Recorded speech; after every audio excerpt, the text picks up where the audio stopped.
네, 안녕하십니까. ESG와 글로컬의 결합, 청년 해외 지원 확대에 대해서 발표할 장준혁입니다. 네, 다음은 목차입니다. 글로컬 개념의 필수화 시대임을 먼저 밝히고 ESG와 글로컬이 일맥상통하는 이유를 말씀드리겠습니다. 다음은 글로벌라이제이션이 어려운 이유와 과정, 지원 방안과 글로컬의 성공 사례를 말씀드리겠습니다. 마지막으로 결론으로는 글로컬을 위한 해결책을 제시하도록 하겠습니다. 글로컬은 사람들의 생활권이 지구 규모에서 이뤄지는 한편 지역 특성을 살리는 것을 말하는 합성어입니다. 단순한 ESG 요청의 수용을 넘어서 지속 가능한 발전을 위해 글로컬 추진 주문이 높고 이를 수용하는 기업들의 움직임이 활발해졌습니다. 넷플릭스의 지역적인 문화와 관심사에 맞는 콘텐츠 개발, 스타벅스의 현지 문화와 어울리는 매장, 내부 디자인 등이 있겠습니다. 다음은 글로컬이 일어날 때 보이는 몇 가지 핵심 현상들입니다. 첫 번째, 아이디어 소싱은 아이디어를 한 나라에 머물게 하지 않고 다른 나라와도 주고받는 현상입니다. 두 번째는 기술 네트워크입니다. 한 나라의 기술을 단순히 인식하는 것이 아니라 다른 곳에 현지화하는 로컬라이제이션을 하는 현상입니다. 세 번째는 인재 이동입니다. 인적 자원이 한 곳에 머무는 것이 아니라 서로 이동하는 현상입니다. 이들 중 하나 이상에 해당되는 것이 글로컬이라고 할 수 있겠습니다. 다음은 글로컬의 사례 중 ESG가 연관된 것들을 가져왔습니다. 우리나라 정부의 KESG 가이드라인이 21년 공개되었습니다. 수많은 ESG 지표로부터 오는 혼란을 없애고 한국적 특성을 반영한 ESG 지표입니다. 각 기업은 가이드라인의 진단 항목을 통해 ESG 경영이 어느 수준인지 파악할 수 있습니다. 다음은 아래쪽에 ISSB 설립입니다. 21년 UN 기후협약 당사자국 총회에서는 글로벌 ESG 공시 기준을 마련하기 위해 ISSB 설립을 공식화하였습니다. 또 이번 연도 6월에는 글로벌 공시 최종안이 확정되어 24년 발효됩니다. ISSB의 기준이 표준이 되어 적어도 유예기간 1년 뒤인 25년에는 많은 나라에서 해당 기준을 사용할 것으로 보입니다. 우리나라에서는 KSSB가 설립되어 글로벌 차원에서 이뤄지는 논의에 적극적으로 대응하고 국내에 맞는 ESG 공시 기준을 제정할 것입니다. 다음은 ESG와 글로컬이 일맥상통하는 이유입니다. 지구촌의 중심이 되고 있는 MZ세대는 태어날 때부터 미디어 기기에 익숙한 디지털 원주민으로서 개성과 자아가 뚜렷하고 가치 소비를 하는 특성이 있습니다. 이에 따라 ESG가 글로컬에 접목해야 할 필요성이 더욱 높아지고 있습니다. 다음은 두 가지 ESG 경영을 하면서 글로컬 될 때의 장점을 말씀드리겠습니다. 첫 번째는 기존 스타트업의 글로벌라이제이션입니다. 글로벌라이제이션이 되기 위해서는 충분한 자금력이 필요한데 ESG 경영을 하는 지속 가능한 기업이라는 요소는 투자자 입장에서 중요한 평가 요소가 아닐 수 없습니다. 실제로 스타트업 인큐베이터인 프라이머의 대표님의 인터뷰에 따르면 규모가 큰 기업보다는 지속 가능한 기업이 우리 기준에서 성공한 기업이라고 말씀을 하셨습니다. 다른 나라의 로컬라이제이션이 되기 위해서도 ESG가 필요합니다. 새로운 지역으로 갔을 때 기업이 자리 잡기까지는 시간이 걸립니다. ESG를 실행하는 기업은 지역 사회와의 관계 및 협력에서 우위를 접할 수 있고 소비자 인식 측면에서도 MZ세대의 특성을 미뤄 봤을 때 경쟁력을 가질 수 있습니다. 다음은 글로벌라이제이션이 어려운 이유입니다. 송갑석 의원이 중소벤처기업부로부터 제출받은 글로벌 엑셀러레이팅 사업 현황에 따르면 해외 창업 지원을 받은 기업 364곳 중 263곳인 72%가 해외 진출 실적이 없거나 해외 법인 설립 후 현지에서 철수했습니다. 왜 이런 일이 발생했을까요? 저희는 이유를 찾기 위해서 CB인사이트가 조사한 스타트업이 실패하는 이유 상위 12가지를 살펴보았습니다. 1위는 자금 부족 및 자금 확보 실패 38%로 역시 가장 중요한 요소입니다. 하지만 저희가 주목한 부분은 2위, 3위, 5위였습니다. 2위 시장 수요 없음은 35%로 시장 조사에 대한 부족이라고 할 수 있습니다. 또한 3위 경쟁 극복 실패는 20%로 경쟁 기업과 어떤 전략으로 경쟁해야 되는지에 대한 조사 부족, 5위 법규 관련 내용은 19%로 현지 법규 및 인증 관련 조사 부족이라고 볼 수 있습니다. 이러한 내용들은 현지 시장의 로컬라이제이션을 위한 정보와 전략이 중요하다는 것을 알 수 있습니다. 이와 같이 국내 스타트업 기업이 해외 진출에 어려움을 겪고 있는 한편 처음부터 한국이 아닌 먼 이국에서 창업하는 이른바 본 글로벌 스타트업이 늘고 있습니다. 코트라가 지난해 12월 해외에 자리 잡은 한국계 해외 진출 스타트업 259곳을 대상으로 조사한 결과를 살펴보았습니다. 이 중 51%는 한국에서 모기업 없이 아예 처음부터 해외에서 창업한 본 글로벌 기업이었습니다. 이전에 자료를 살펴보았을 때 20년 37%, 21년 46%였던 것을 보면 본 글로벌 스타트업의 수와 비중이 꾸준히 늘고 있는 것을 보실 수 있습니다.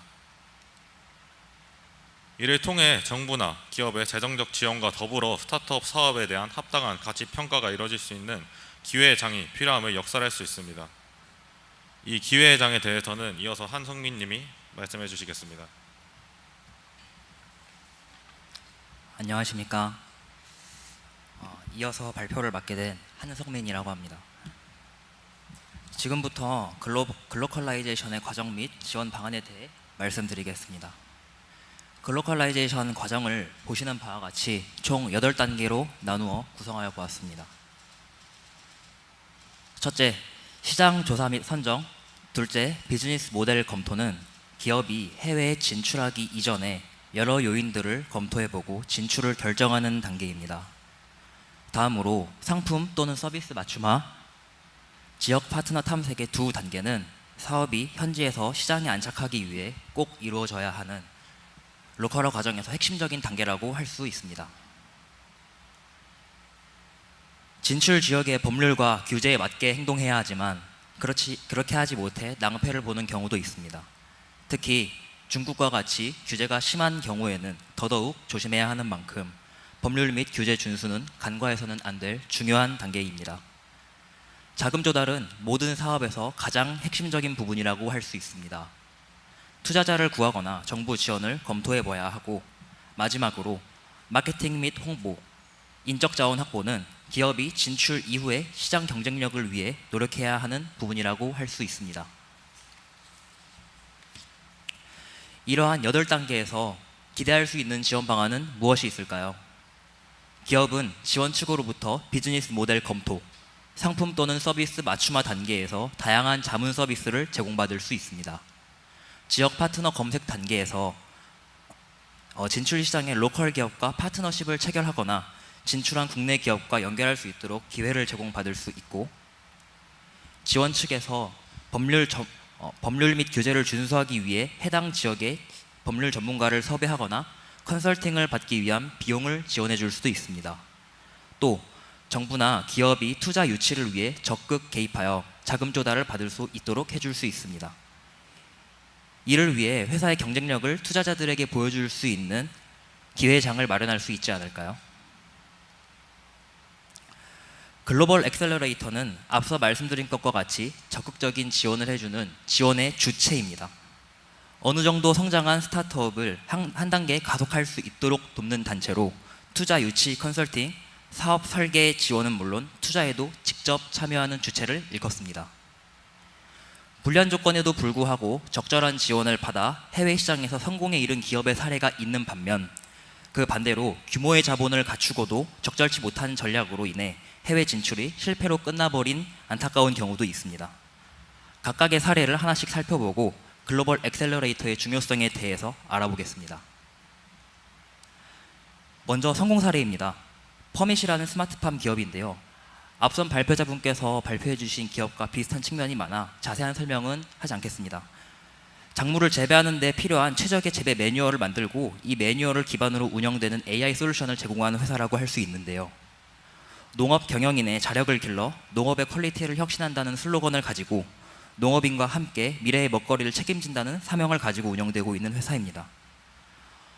화면에 보이는 바와 같이 여러 기업에서 투자를 받아 사업을 확장했고, 엑셀러레이팅 기업인 빅뱅 엔젤스를 통해 동남아시아에 스마트팜 시스템을 수출하기 시작했습니다. 지역 파트너인 코린도 그룹과 함께 대규모의 딸기 스마트팜을 구축하고 한국산 딸기 재배에 성공하여 동남아 사업을 확장했습니다. 향후 2025년까지 전 세계 15개국 30개 지점을 목표로 하고 있을 만큼 성공적인 해외 진출 사례라고 할 수 있습니다. 정리하자면 전문 엑셀러레이팅 기업을 통해 해외 기업과의 계약에 성공하고 이를 통해 법률 및 규제 준수, 자금 조달, 마케팅 및 홍보, 인적 자원 확보에 적극적인 지원을 받았다고 할 수 있습니다. 또한 상품성 있는 한국산 딸기의 수출 어려움을 기술력으로 극복했습니다. 이는 현지 기업과의 연계가 사업 성공에 있어 중요한 브릿지 역할을 해줄 수 있다는 것을 역설해주는 사례라고 할 수 있습니다.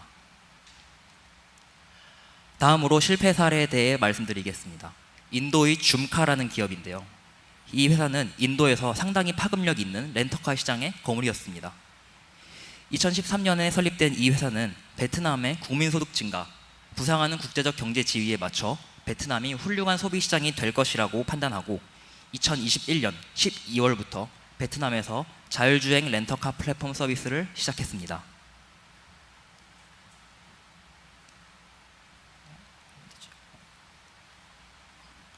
초반에는 시장 선점을 위해 파격적인 할인 프로모션을 제공했지만 수요 예측 실패로 할인 폭을 줄이기 시작했고 초기 전략의 실패로 차량 소유자들에게 높은 수수료를 부과하고 상시 임대 가능 상태를 강요하는 등 적절치 못한 후속 조치가 계속 누적된 결과 2023년 6월에 베트남 시장에서 철수하게 되었습니다.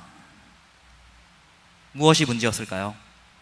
높은 수수료와 상시 임대 가능 상태 강요 같은 조치는 소비자로 하여금 부당함과 불편을 야기하기에 충분했고 앞선 퍼밋의 사례와는 달리 기업이 ESG 관점에서 건전하지 못하다는 이미지를 심어줬습니다.